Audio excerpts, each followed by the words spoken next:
Peggy 12.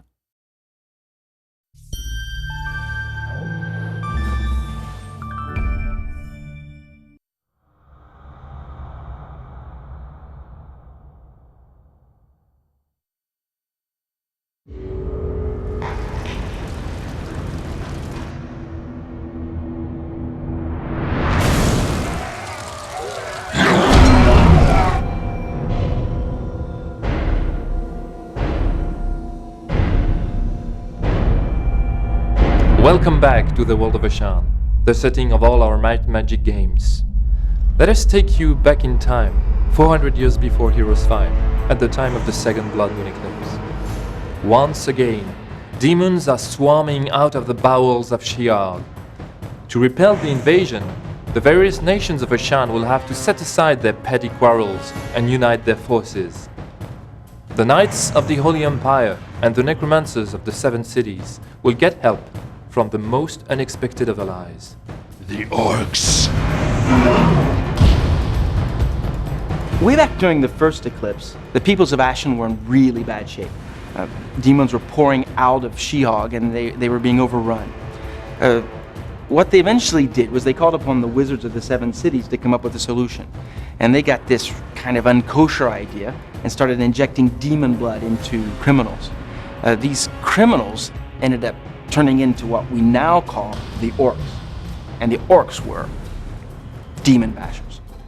And these orc armies then pushed the demons back into Sheol, and there was a relative time of peace. Now the wizards were extremely proud of what they'd accomplished.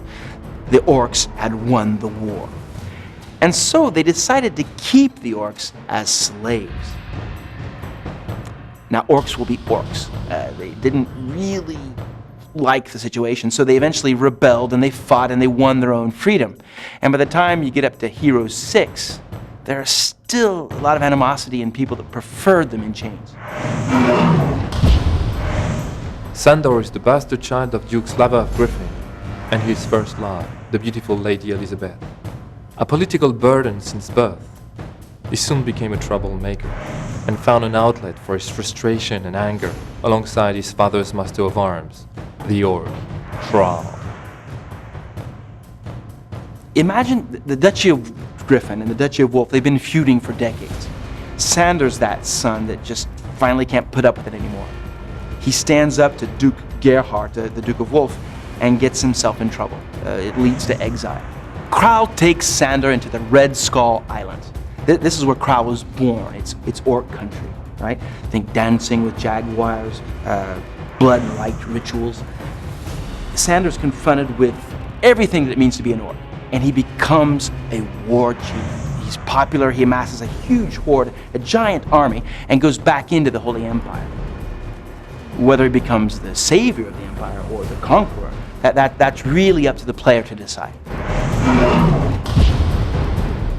The orc strategy on the battlefield is pretty straightforward. Rush now, think later. The stronghold creatures are fast, highly mobile, brutal, and tough. Their melee damage output is simply the best in the game. They have thick skin, brutal determination, high pain threshold, and an innate resistance to magic. And their faction ability, the Blood Rage, improves their already impressive offensive capacities.